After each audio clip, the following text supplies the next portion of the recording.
নমস্কার, কলিস কিচেনে সবাইকে স্বাগত জানাচ্ছি। একঘেয়েমি চিকেন খেতে খেতে যখন ভালো লাগে না, তখন এইভাবে আলু বিনস দিয়ে একটা চিকেন রেসিপি বানিয়ে নেওয়া যায়। প্রথমেই আমি আলু বিনস এগুলো কেটে নিয়েছি। এগুলো আর কাটাটা আমি এর মধ্যে দেখাই নাই। আর চিকেনটাকে পেঁয়াজ কুচিয়ে নিয়েছি, আদা রসুন থেতো করে নিয়েছি, আর নিয়েছি গোলমরিচ 1 চামচের মতো থেতো করে চিকেনের সাথে খুব ভালো করে মিশিয়ে নিয়েছি। সাথে সামান্য লবণ, হলুদের গুঁড়া, জিরে গুঁড়া দিয়ে এই মিশ্রণটাও আমি এই রেসিপির মধ্যে আর দেখাচ্ছি না, আমি তাই মুখে বলে দিয়েছি। এইভাবে আমি 8 ঘন্টা মেখে রেখে দিয়েছিলাম। আর সেই মিশ্রণ থেকে চিকেনগুলা উঠিয়ে নিয়ে এইভাবে আলাদা করে প্রথমে চিকেনগুলোকে ফ্রাই করে নিচ্ছি। চিকেনের মধ্যে সব মশলাগুলো খুব সুন্দর লেগে গেছে। এখানে গোলমরিচটা আমি একটু বেশি পরিমাণে দিয়েছি। এই রেসিপির মধ্যে গোলমরিচের ঝালটা ভালো লাগবে। এই দেখুন, সব মশলা মাখানো চিকেনগুলো এক এক করে ফ্রাই করে নিচ্ছি। আর চিকেনগুলো একটু লাল লাল করে ভাজবো। আর এখানে বেশিরভাগ চিকেন আমি হাড় ছাড়া শুধু মাংস যেটা সেইটাই নিয়েছি। এটা দিয়ে আলু বিনসের রেসিপিটা ভালো হয়। আর পিসগুলো একটু বড় বড় রেখেছি, এতে করে ভাজা করার পর অনেকটা ছোটো হয়ে যায় চিকেনের পিসগুলো। মশলা মাখানো চিকেনগুলো লাল লাল করে ভেজে নিচ্ছি। এইভাবে একবার আলু বিনস দিয়ে চিকেন রেসিপি বানিয়ে দেখবেন, খেতে খুব ভালো হয়। আমার এই নতুন চিকেন রেসিপিটা আপনাদের ভালো লাগলে কলিস কিচেনটা সাবস্ক্রাইব করে নেবেন, পাশে থাকা বেল আইকনটা প্রেস করবেন। এতে করে যখনই এরকম নতুন নতুন রেসিপি আপলোড করি, সাথে সাথে নোটিফিকেশনটা পেয়ে যাবেন। আমি 2 বারে ফ্রাই করছি এগুলো, যেহেতু করার মধ্যে একবারে সবগুলো হবে না। দেখুন কীরকম লাল লাল করে ভেজে নিচ্ছি। এভাবে লাল লাল করে ভেজে চিকেনগুলো এমনিতেও খাওয়া যায়, ড্রাই চিকেনের মতো। এগুলা ভাজার পর আমার ঘরে সবাই 1-2 পিস করে খেয়ে নিয়েছে চিকেন। বেশ ভালো লাগে এরকম খেতে। তাই যখন এই সমস্ত রেসিপি বানাবেন, হাড় ছাড়া চিকেনগুলো একটু বেশি পরিমাণে নিয়েই বানিয়ে নেবেন। ভাজার সময় সবাই 1-2 পিস নিয়ে খাবে। চিকেন ভাজা হয়ে গেছে, সবগুলো চিকেন উঠিয়ে নিলাম। আর চিকেন ভাজার সময় আমি একটু তেলটা বেশি দিয়েছি, এটা সরষের তেলেই করছি। ওই তেলের মধ্যেই এখন আলুগুলো ভেজে নেব।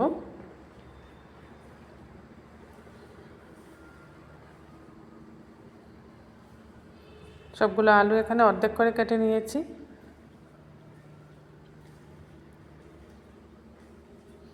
আলুগুলো চিকেনের সাথে মশলা দিয়ে মেখে রেখেছিলাম,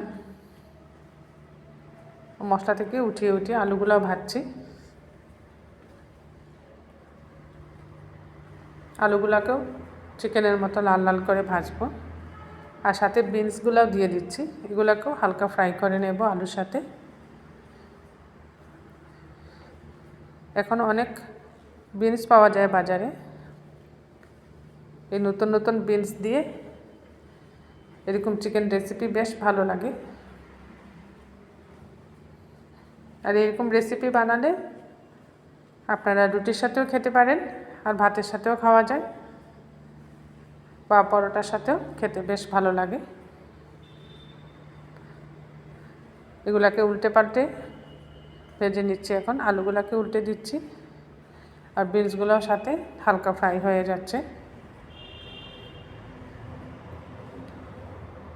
কচি বিনস এভাবে আস্তে আস্তে রেখে বানালে দেখতেও ভালো লাগে, আর মশলাগুলো খুব সুন্দর ঢুকবে ভিতরে।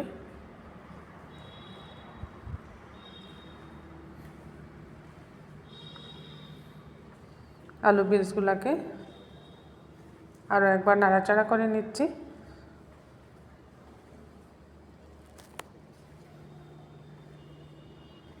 এগুলা ফ্রাই হয়ে গেছে, এখন উঠিয়ে নিচ্ছি।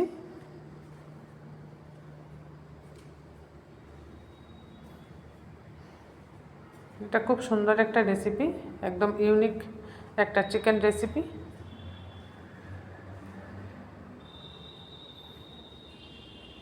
সবগুলো ভাজা হয়ে গেছে। এবার এর মধ্যে যে আদা পেঁয়াজ রসুন আর সব মশলা দিয়ে চিকেন আলু মেখে রেখেছিলাম, ওই মশলাটা দিয়ে দিচ্ছি। এর মধ্যে সামান্য হলুদের গুঁড়া দিয়েছিলাম আর সামান্য জিরে গুঁড়া,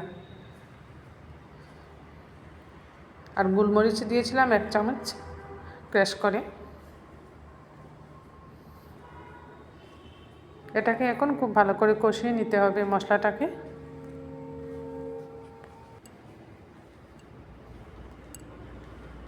এটাকে এখন খুব ভালো করে কষিয়ে নিচ্ছি।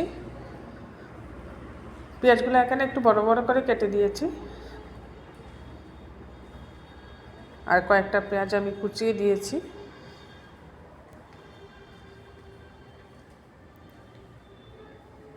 বারবার নাড়িয়ে এইভাবে কষিয়ে নিচ্ছি।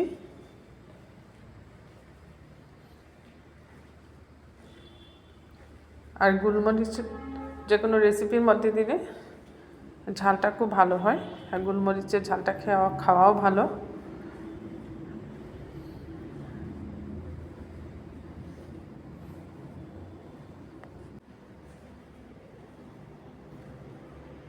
আবারও একবার নাড়াচাড়া করে নিচ্ছি। পেঁয়াজ অনেকটা সফট হয়ে এসছে।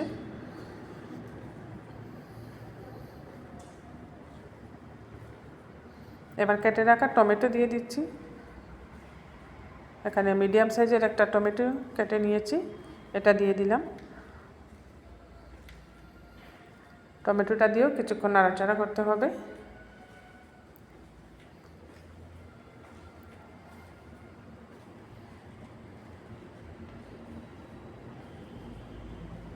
টমেটোটা দিয়েও কিছুক্ষণ কষিয়ে নিলাম পেঁয়াজের সাথে আর সব মশলার সাথে। এবার একটু সময় আমি ঢেকে দেব, এতে করে টমেটোটা সফট হয়ে যাবে।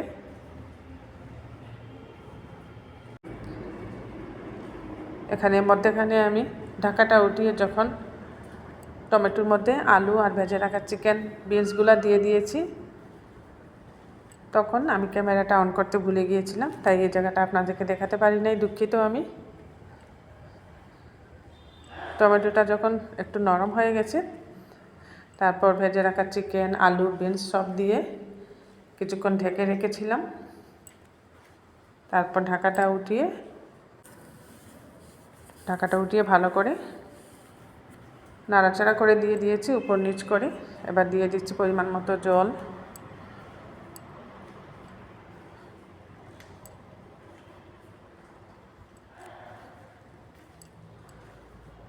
একটু গ্রেভি রাখবো, বেশি ঝোল রাখবো না, তাই জলটা একটু কমই দিয়েছি এখানে।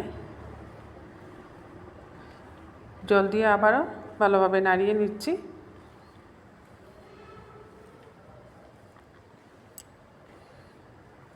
বিনসগুলো দেওয়ার দরুন রেসিপিটা দেখতেও খুব সুন্দর লাগছে। দেখুন এর কালারটা খুব সুন্দর এসেছে। এখানে থেতো করে রাখা আদা রসুন দিয়েছি, সব কিছু থেতো করে দিয়েছি, গোলমরিচগুলোও থেতো করে দিয়েছি, তাই উপরে ভেসে উঠছে, সব কিছু দেখা যাচ্ছে মশলা।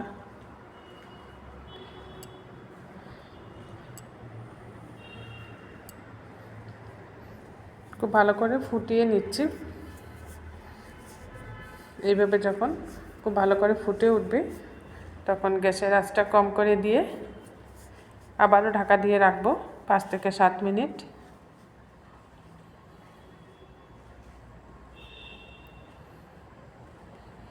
পাঁচ থেকে 7 মিনিট ঢাকা দিয়ে রাখার পর ঢাকাটা উঠিয়ে আরও একবার নাড়িয়ে নিচ্ছি, দেখে নিচ্ছি কতটুকু সিদ্ধ হয়েছে। আলু আর চিকেন, বিনস সিদ্ধ হয়ে যাবে, বিনস তো এমনিতেই অনেকটা নরম। আলুটা এখনও সম্পূর্ণরূপে সিদ্ধ হয় নাই, তাই আরও একবার ঢাকা দিয়ে রাখবো। এইভাবে ঢেকে ঢেকে রান্না করলে ভালো হবে এর টেস্টটা। আর গ্যাসের হিটটা মিডিয়ামে রেখেছি, আবারও একবার ঢেকে দিলাম। এবার ঢাকাটা সরিয়ে উপর থেকে দিয়ে দিলাম গরম মশলা। গরম মশলা দিয়ে খুব ভালো করে মিশিয়ে নামিয়ে নেব।